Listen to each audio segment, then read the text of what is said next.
अस्सलाम वालेकुम, welcome back to my another video. This is नई, आप देख रहे हैं एनके अर्निंग चैनल। तो कैसे हैं आप लोग? उम्मीद है आप सब लोग खैरियत से होंगे।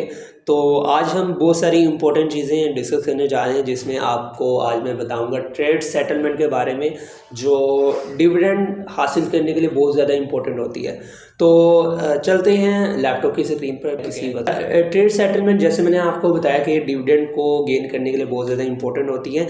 तो इसमें बताने का मकसद ये है कि जब आप शेयर्स को जो हैं वो बाय कर रहे होते हैं, तो बैकएंड पे काम क्या हो रहा होता है कि आपको जो शेयर्स हैं वो एक ही दिन में ट्रांसफ़र नहीं हो जाते, ट्रांसफ़र होके आपके अकाउंट में नहीं आते, बल्कि इसमें देर लगती है। तो इसमें देखते हैं, आगे जाकर आपको बताऊंगा कि कब आपके जो शेयर्स हैं वो आपके अकाउंट में ट्रांसफ़र होते हैं। तो इससे पहले हम देखते हैं कि दो तरह की ट्रेडिंग के टाइप्स होती हैं, इंट्राडे ट्रेडिंग जिसमें जो है वो डेली ट्रेड हो रही होती है, और दूसरी जो ट्रेडिंग होती है वो डिलीवरी ट्रेडिंग होती है, जिसमें हम होल्ड कर रहे होते हैं चीज़ों को, शेयर्स को होल्ड कर रहे होते हैं, लाइक कि एक साल के लिए, 6 मंथ के लिए हमने होल्ड कर रहे होते हैं शेयर्स। 3 डेज़ का प्रोसीजर होता है जिसमें आपके जो शेयर्स हैं वो आपके अकाउंट में रिसीव होते हैं। और इसमें एक फार्मूला होता है जिसे हम T+2 कहते हैं, जिसमें T होता है ट्रेड डे और T+1 मीन के ट्रेड डे +1, और T2 डे मीन के जिसमें ट्रेड डे +2 डेज। ठीक है। आगे इसमें 3 ऑर्गेनाइजेशंस जो है वो मिलकर काम कर रही होती है, जिससे जो शेयर्स हैं वो एग्जीक्यूट हो रहे होते हैं। ठीक है। इसमें एक तो है PSX जिसे हम पाकिस्तान स्टॉक एक्सचेंज कहते हैं, और एक NCC है जिसे हम नेशनल क्लियरिंग कंपनी कहते हैं।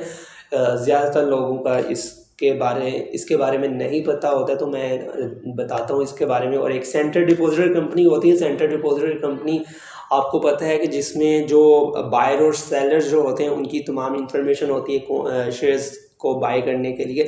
और जो नेशनल क्लियरिंग कंपनी है, नेशनल क्लियरिंग कंपनी होती है जिसमें जो हम ट्रांजैक्शंस करते हैं, लाइक जब हम शेयर्स को बाय करते हैं, सेल करते हैं, तो इसमें ट्रांजैक्शंस करते हैं बहुत बारी बारी, तो उसका तमाम जो रिकॉर्ड है वो नेशनल क्लियरिंग कंपनी जो है इससे। आगे T+2 कंसेप्ट मैंने आपको बताया कि ट्रेड डे होता है T+1 trade day +day 1, T+2 trade day +2 days होता है।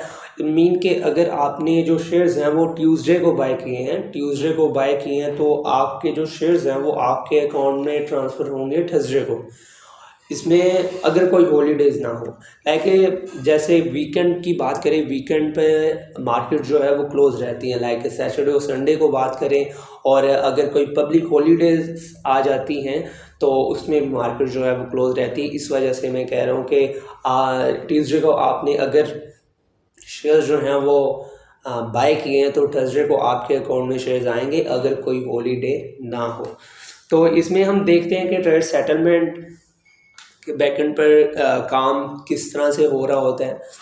इसमें हम एग्जांपल के तौर पर लेते हैं कि मंडे को एक खालिद है, 2 लोग हैं, एक खालिद है एक ज़ुबैर है। खालिद जो है वो शेयर्स को जो है वो बाय करना चाहता है, और ज़ुबैर जो है वो शेयर्स को सेल करना चाहता है, और 300 रुपीज़ पर शेयर की प्राइस है। 100 शेयर्स वो बाय करना चाहता है, और 100 शेयर्स जो है वो ज़ुबैर जो है वो सेल करना चाहता है।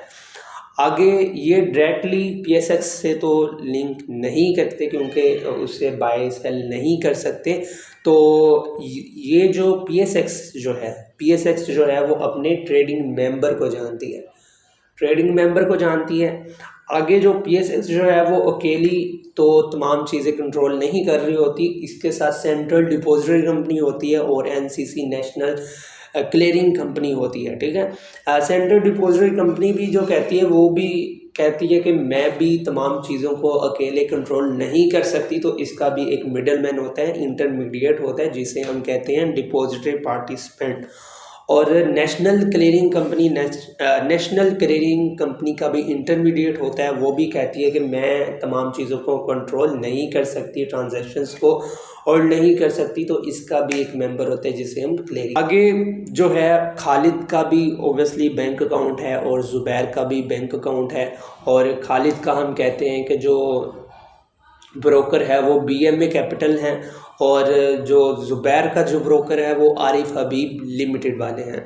ठीक है, आगे ये जो तमाम तीनों चीज़ें आपको नज़र आ रही है, डिपॉजिटरी पार्टिसिपेंट और ट्रेडिंग मेंबर, क्लियरिंग मेंबर, ये तीनों चीज़ें जो है वो ब्रोकर प्रोवाइड कर रहा होता है। और सेंट्रल डिपॉजिटरी का भी अकाउंट होता है जिसे हम डेडिकेटेड पूल अकाउंट कहते हैं।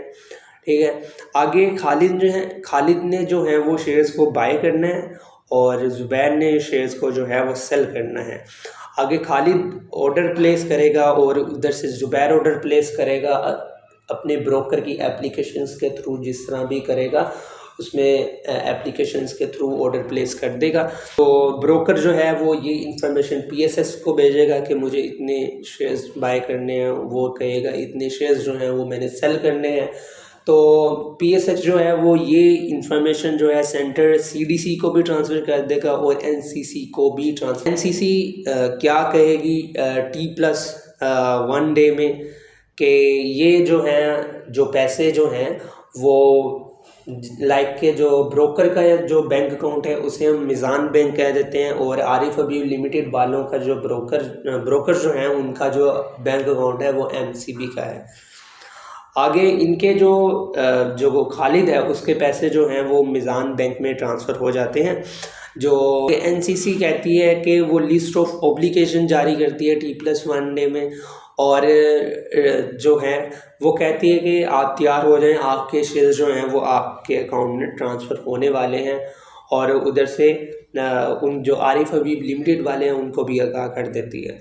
आगे T+2 डे में जो हैं वो 30,000 के शेयर्स बाय करने थे, वो ट्रांसफ़र होके चले जाएंगे आरिफ हबीब लिमिटेड के बैंक अकाउंट में, एमसीबी के बैंक अकाउंट में चले जाएंगे और जब ब्रोकर के पास पैसे जाएंगे तो ज़ुबैर के बैंक अकाउंट। ठीक है, और उधर से जो है वो सेल जो ज़ुबैर कर रहा था उसका भी यही हिसाब किताब है कि T+1 डे में जो डेडिकेटेड पूल अकाउंट है वो जो सीडीसी का उसमें आ जाएंगे शेयर्स जो हैं और डेडिकेटेड पूल अकाउंट से T+2 डे में लाइक के मंडे को शेयर्स जो हैं वो बाय किए थे ट्यूसडे को और T+1 और वेडनेसडे को जो हैं वो डीएमए का डेडिकेटेड पूल अकाउंट है उसमें आ जाएंगे और दिन जो शेयर्स हैं वो डिपॉजिटरी पार्टिसिपेंट में आएंगे और खालिद के अकाउंट में ट्रांसफ़र कर देगा।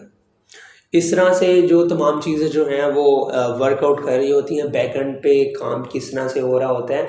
दरअसल बताने का जो मेन चीज़ है इसमें कि जब आप शेयर्स जो हैं वो बाय करेंगे, लाइक के आपने ट्यूसडे को बाय किए हैं तो आपके अकाउंट में उसी दिन शेयर्स जो हैं वो ट्रांसफ़र होकर नहीं आएंगे, बल्कि इसमें बैकएंड पर जिस तरह से काम हो रहा होता है वो मैंने आपको तमाम चीज़ें बताई हैं।